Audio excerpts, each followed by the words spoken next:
Okay, so maybe we should slowly start. So I was asked this morning for a particular polynomial, tropical polynomial f. I think you had a polynomial in 5 variables with 10 terms and some coefficients like 0, 1, and 2. How can you calculate the subdivision? And then we're going to see another example also this afternoon. So here's how would I approach this in Polymake. So you look at the graph of this tropical polynomial. So it's a piecewise linear concave function.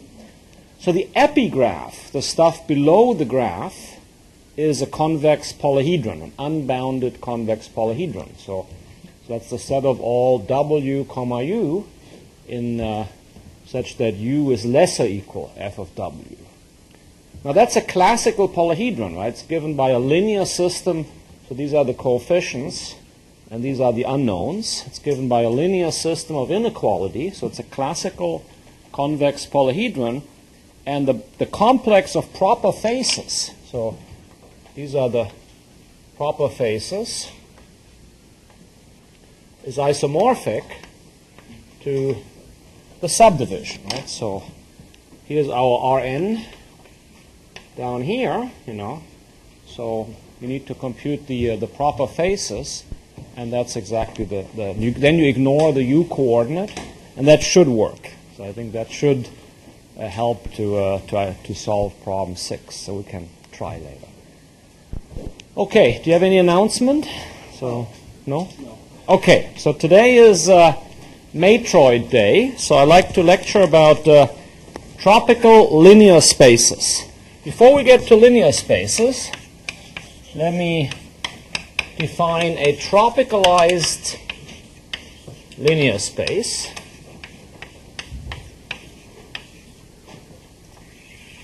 So I'm going to distinguish between a tropical linear space and a tropicalized linear space. I'm going to make this distinction. So a tropicalized linear space comes from an honest linear space over a field K with evaluation. So this is the tropical variety. So by a tropicalized linear space, I will mean the tropical variety T of I, where I is an ideal generated by linear forms.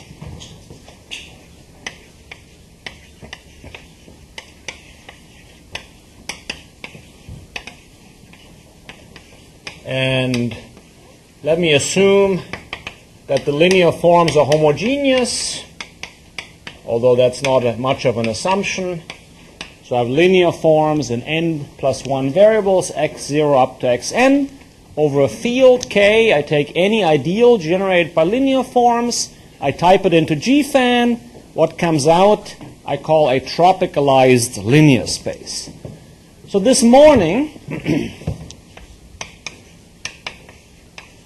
so in the first lecture, this morning we're going to take the case of a trivial valuation. Let's take the complex numbers. Let's take, for simplicity, a characteristic 0 field, and let's fix the trivial valuation. Turns out that that's already interesting enough, and what we learn in this case, we can then extend later to other situations. So for the rest of the hour, I will assume that my field is the complex numbers and that I have the 0 valuation. Okay? So I'm going to say, so I'm going to, given such a linear ideal, I'm going to say a non-empty subset C of the index set, and maybe actually, I think I'm going to change my mind. Let me do linear forms in n variables, x1 up to xn. Okay, sorry about that. So non-empty subset of the index set, so bracket n is the index set, 1 up to n. A non-empty subset is called a circuit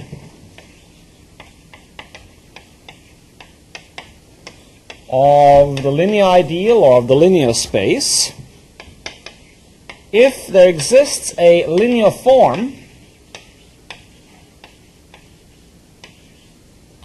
a non-zero linear form in I which has support C. So the support of L is the set of all variables xi, indices of variables that actually appear, and C is minimal with this property. Minimal with this property with respect to inclusion. Okay? So by a circuit in a linear ideal, I will mean a subset of the variables or a non-empty subset of the indices, which is the support of a linear form in the ideal, but no proper subset has this property. Now, note two things. So this is really quite easy. This is really linear algebra over a field. So L is determined uniquely by its support. Determined up to scaling by C, right? So I claim, well, suppose not, right? So I claim that all linear forms that have the same support must be equal up to a scalar multiple. Well, suppose not, right? Then there would be two linear forms with that support that are linearly independent. But then I can form a linear combination and, get rid of one of the variables and get something of strictly smaller support in the ideal. Okay? So that's immediate. And then the second property, so let's suppose that my linear space, or my linear variety defined by I, has dimension d. So this is the linear space of dimension d. Then the number of circuits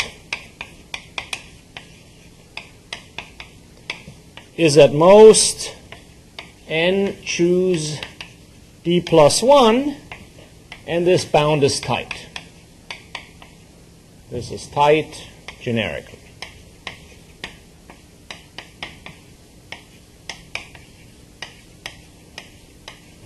Okay, so if I have a linear space, a general linear space of dimension d in n-dimensional space, the number of circuits will be exactly n choose d plus 1. And we can write down the circuits explicitly. So I hinted at this yesterday already, but that's Kramer's rule, familiar Kramer's rule from linear algebra. So if the linear variety of I is the row space of a d by n matrix, which I'll call M. So the solution set to my linear equations is the row space of a d by n matrix M. Then each index set sigma, each d plus 1 element subset of the first n integers determines a unique circuit,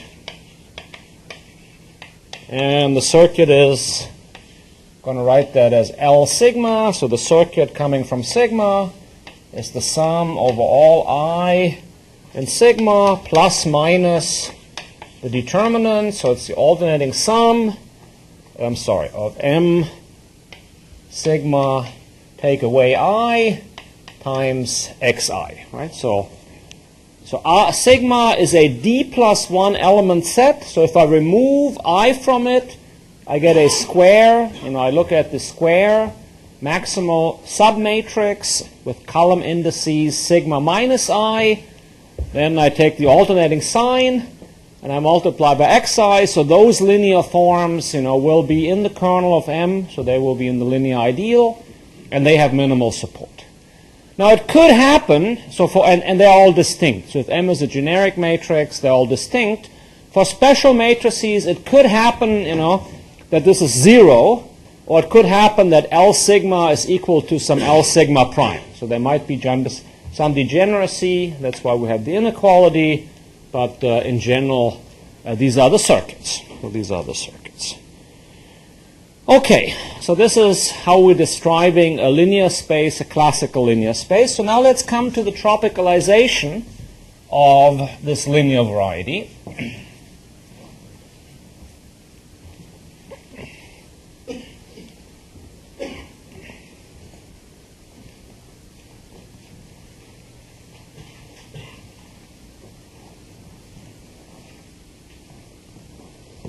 So here's our first proposition.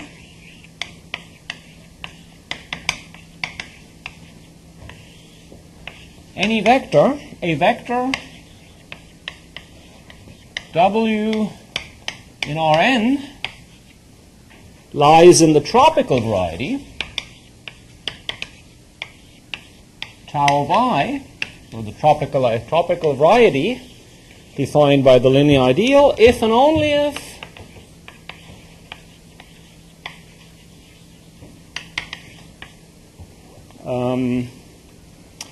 for every circuit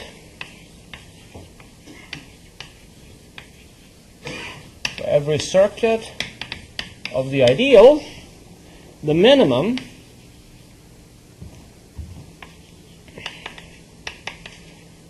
of the coordinates Wi, y is in the circuit, is attained at least twice.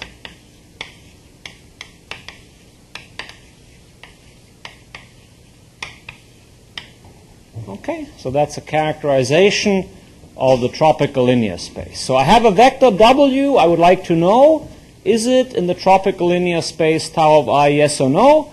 Well, I make a list of all the circuits. In fact, I showed you how to do that.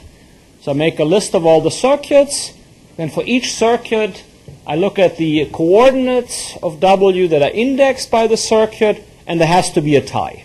So in the minimum of those coordinates, there has to be a tie, and that's necessary and sufficient to lie in the tropicalized linear space. So let's prove this. So, well, the easy direction is only if. So only if.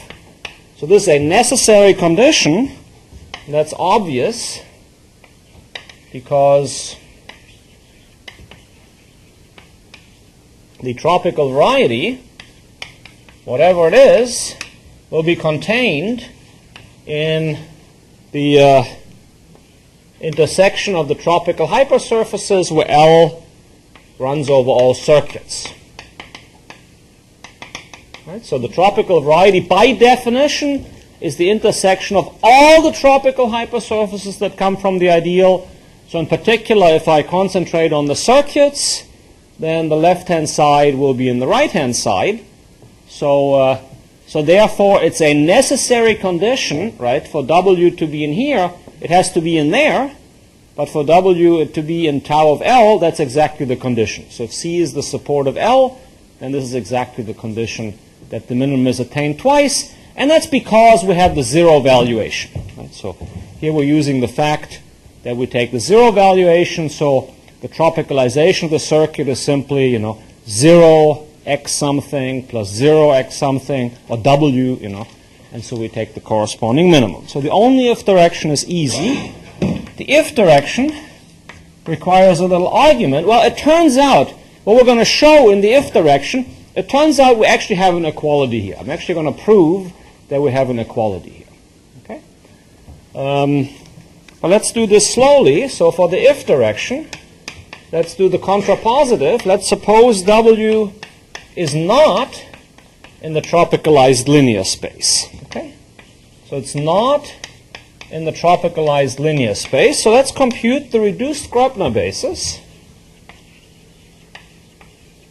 The reduced Gröbner basis of I with respect to a term order that refines W. So W gives us some weights on the variables.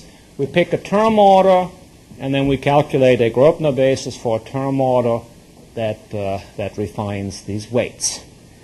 Now here's a philosophical remark. So, what about Gröbner bases? So there's still, some people out there who don't really use that word a lot, but there's actually only two kinds of mathematicians in the world, okay? The first kind are the people who use Grobner bases. Okay? The second kind are the ones who use Grobner bases, but they don't know it yet. Everybody uses Grobner bases, right? Because what's Gaussian elimination? Gaussian elimination, by definition, is Grobner basis for linear ideals. Okay? So Grobner basis for linear ideals is called Gaussian elimination. What's the Euclidean algorithm? Well, the Euclidean algorithm is Grobner basis in one variable. So Euclid, 2,000 years ago, used Grobner basis. And so did Gauss. Okay, so here we have a Gaussian elimination situation. We have a linear ideal, and we calculate a reduced Grobner basis, also known as the reduced row echelon form of the matrix.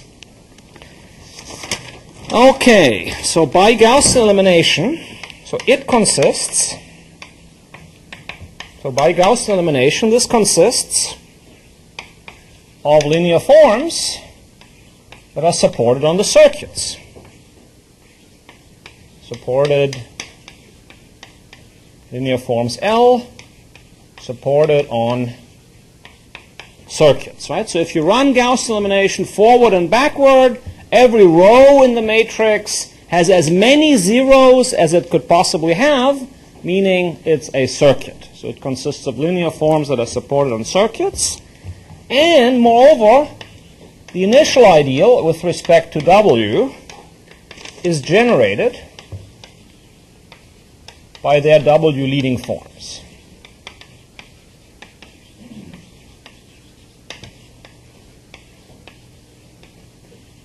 Okay, so that's a basic fact. Now, what do we know about this initial ideal? Well, by definition, by the hypothesis, we know that this initial ideal is generated by linear forms. So this is some ideal of linear forms, right? So the Grobner basis consists of linear forms. We take leading forms, they're linear forms. So this contains a monomial. Right? So the tropical variety is all the weight vectors that don't contain a monomial. So if W is not in the tropical variety, that means that this ideal contains a monomial. But if you have a linear ideal, an ideal of linear forms, if it contains a monomial, this means that this contains a variable. Very easy to see. So if you have an ideal that's generated by linear forms, if there's some monomial in the ideal, well, because it's a prime ideal, right? For instance, there are many ways to see that. So if a linear ideal contains a monomial, it must contain one of the variables that appear in the monomial. But that xi, that variable xi, is going to be the leading form, by definition of this, is the W leading form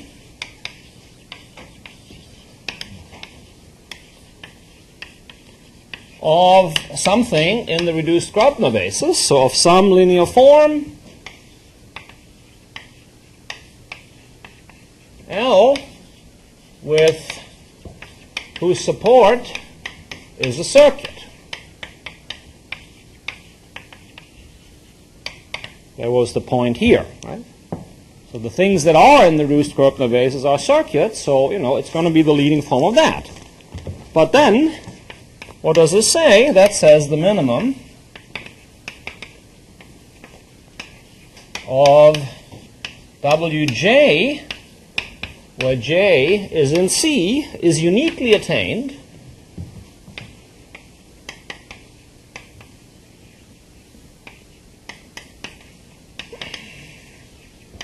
for J equals I. And that completes the proof, right? Because so I've shown, so if W is not in the tropical variety, then it violates this property. So that's the converse. Okay, so what do we learn from this? So what we learn from this is that we actually have an equality here. So if you look carefully, we see that we actually have an equality here. And so we have an equality, and we can phrase this as follows. So corollary, the circuits of a linear ideal form a tropical basis of that ideal. Okay. Now I haven't really defined tropical basis. Let me define it now. So if I is an ideal in a polynomial ring, a tropical basis is a generating set of this ideal, which is good enough to define the tropical variety. So it's a finite generating set such that the intersection of the tropical hypersurfaces for the polynomials in that finite set are good enough to cut out the tropical variety set theoretically. So that's what we've shown. Okay, so that's all about tropical linear spaces. So now let's talk about, tropicalized linear spaces. So now let's do a little bit of Matroid theory. So kind of sharpen and extend what we've done, we need a little bit of Matroid language.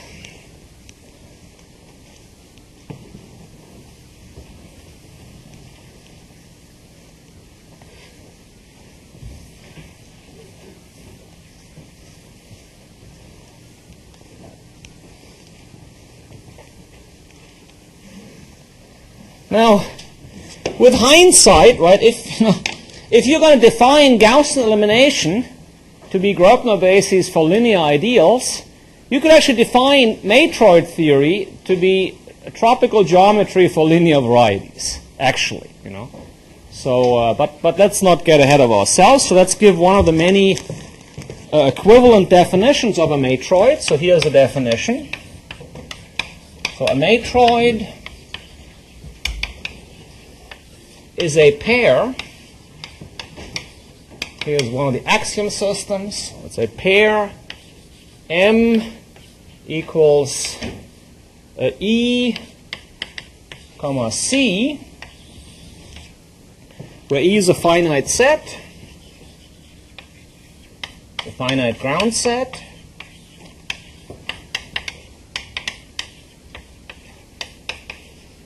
and C is a collection of subsets, so it's something in the power set.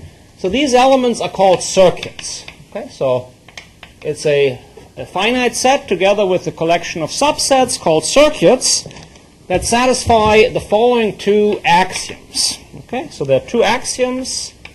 There's axiom C1, and then there's axiom C2. Okay, so C1 says no proper subset of a circuit is a circuit.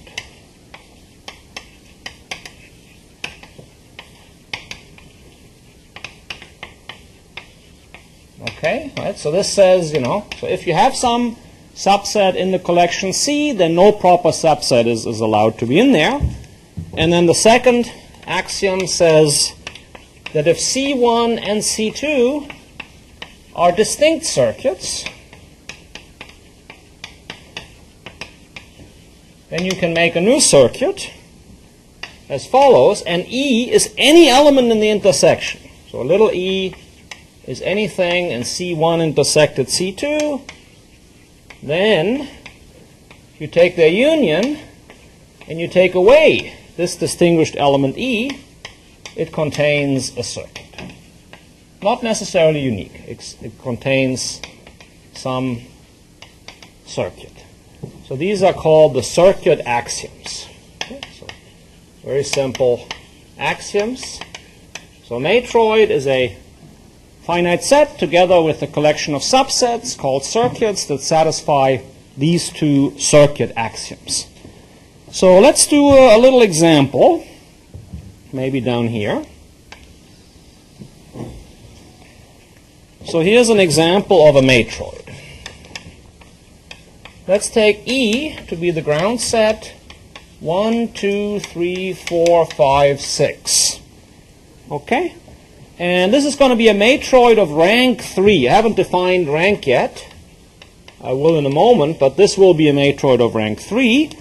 And I'm going to give two pictures. So the first picture, so the reason people in matroid theory use the letter E, they think about the edges of a graph. So matroid really, one way to get a matroid is to start with a directed graph. So let me take the following directed graph on 4 vertices. So it has 6 edges. So I go like this, and then down, down, over, down, down. So this is a acyclic directed graph. I'm going to call the edges 1, 2, 3. So I'm labeling the edges, not the vertices. 5, 4, and then 6 for this one. Okay, so this is a graph, and actually directed or undirected. I'm going to take it directed here, but it doesn't mean. So these are the edges, and the circuits are the circuits in the graph, right? So the set of circuits is simply the loops, the minimal cycles in the underlying undirected graph. So the circuits here are 1, 2, 4, 1, 3, 5, 2, 3, 6, and 4, 5, 6. Please check that I'm correct. So these are the triangles, and then there are 3 more circuits of length 4. 1, 2, 5, 6, 1, 3, 4, 6, and 2, 4, 5, 6. Okay, so these are circuits. So these are the circuits. 1, 2, 5, 6 is a circuit. 1, 2, 6, and 5. So a circuit is a loop that contains no other, cycle that contains no other cycle. Okay. Now there's another way to draw this picture. Namely, you can draw the 6 points as a configuration of 6 points in the plane. Let me do that. So you can also draw the following picture to visualize this matroid. Let's look at the configuration of 6 yellow points in the plane that are like this. So 1, 3 here, 5 there, 2, 4, 6. And then this gives us a circuit. This gives us a matroid. And the circuits are the minimally affine dependent sets. So for instance, 1, 2, 4 is on a line, right? So they are dependent. 1, 3, 5, so these are the lines. But then also 2, 4, 5, 6. So 2, 4, no, that's bad, huh? I messed up. That's not a circuit. Somebody help me out here. 2, 4. It's not a circuit there either, huh? Okay, so I must have made a mistake. So let's try again. So 1, 2, 5, 6 is okay. 1, 3, 4, 6 is okay. And then 2, 3, 4, 5 should be a circuit. No, 2, 3, 4, 5. 2, 3, 4, 5 is a circuit, and that's okay. Okay, so those are the circuits of this matroid. Now this situation corresponds to a linear ideal. So let me give you a linear ideal. Namely, you can take the ideal of cycles in this graph. So you can take the ideal and you turn this into cycle. You look at the cycle. So for instance, x1 minus x2 plus x4, x1 minus x3 plus x5, and x2 minus x3 plus x6. So they span this ideal. These are exactly the, 2, 3, 5, 6. So 2 plus 6 is the same as 3, right? So those are exactly the relations, the linear relations coming from the directed cycles in the directed graph. And of course I could write down all the 7 circuits, but they just span a 3-dimensional space, and so I wrote that down. Okay? So, well, if we have this linear ideal, we might be interested in the linear variety. So V of I is a plane in P5. It's a 2-dimensional plane in P5, and we can try to draw it. And of course, the tropical variety, can be thought of as a tropical plane in P5. And like always this week, we'd like to draw these things. So in this case, these circuits are exactly the circuits from this ideal. Okay, so according to the earlier definition given 12 minutes ago, for an ideal, a linear ideal, we have a collection of circuits, and these are exactly the circuits for this linear ideal, which is visually clear from the directed graph. So the goal in the next 15 minutes is to draw this plane in P5. Okay, it's a tropical variety. And, well, now one way to do it is to ask the gentleman who downloaded the GFan. You have GFan? You want to try it? So maybe while we speak, you have 10 minutes, so why don't you try to calculate the tropical variety of this linear ideal, and as the lecture goes on, I'm going to present the answer, and then you can check me whether I'm actually correct. Okay? So I need one more definition. I'm going to say a matroid, M, is realizable. It's realizable over the field I'm working, which is the complex number here, if it actually arises from a linear ideal.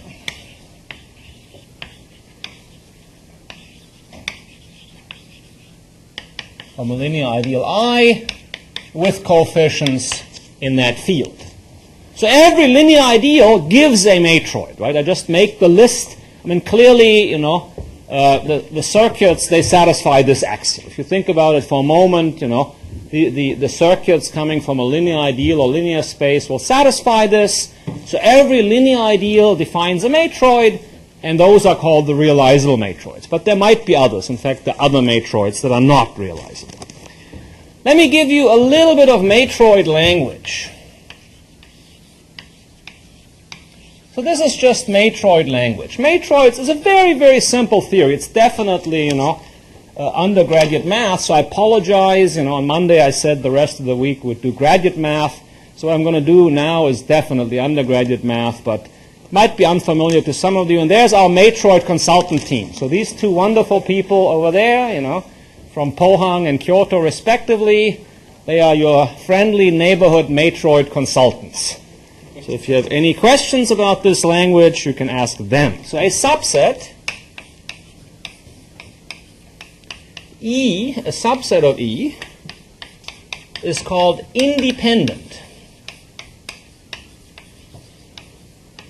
if it contains no circuit.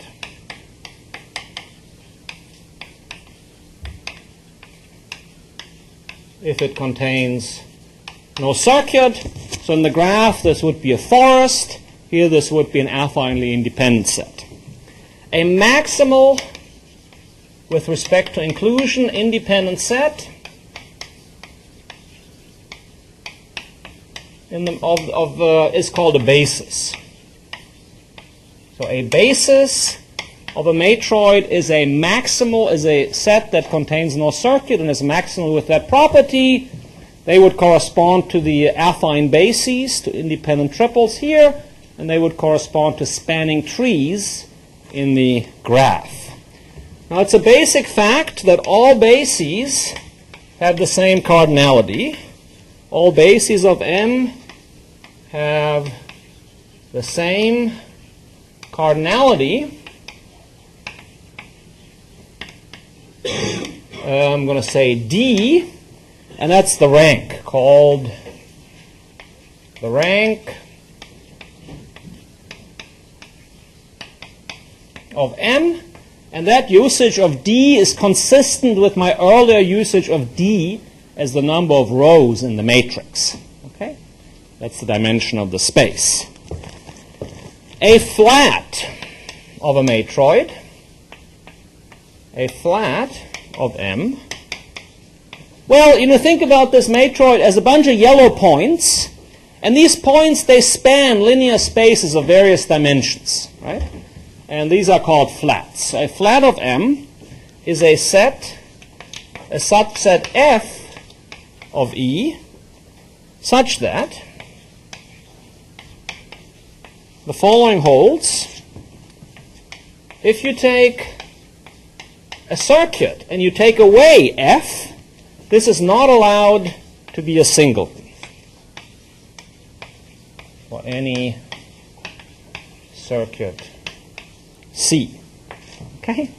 That's a funny definition, right? So that's the definition I want to use. So a flat is a subset with the property that if you remove it from any circuit, you're not allowed to get a singleton. Okay? So for instance, flats here, 1, 3, 5 is a flat. because it's a line. Okay? And finally, the geometric lattice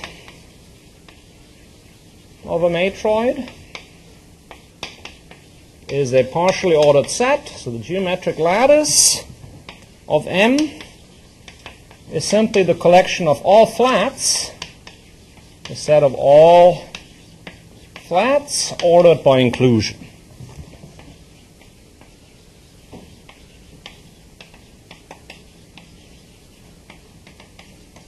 So what I'm going to do is I'm going to draw the geometric of lattice of flats over here, and I'm going to erase the axiom. You remember the axiom, huh?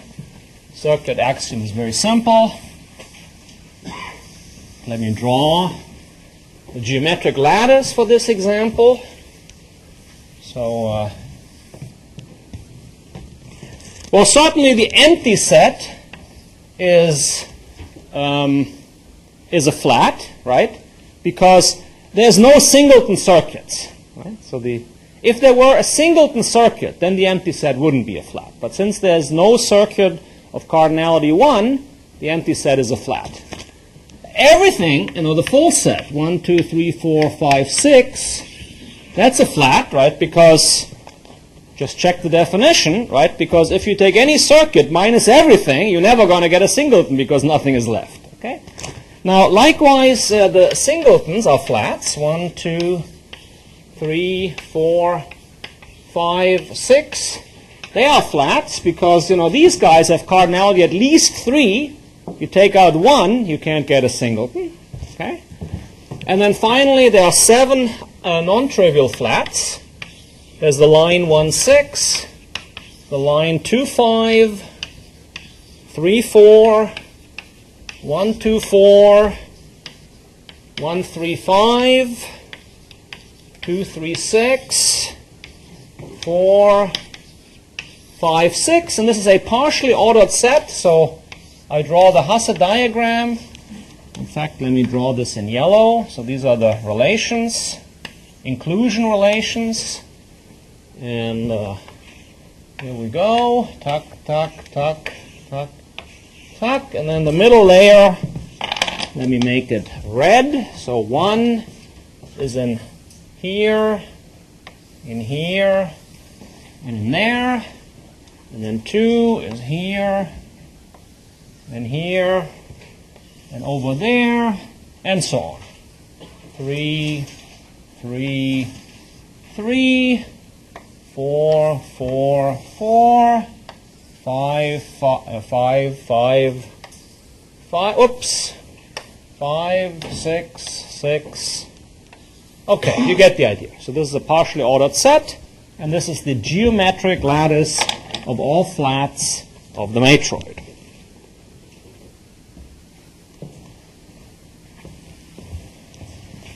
Got the answer? Don't tell us. It's a secret, okay? Don't tell us. Okay.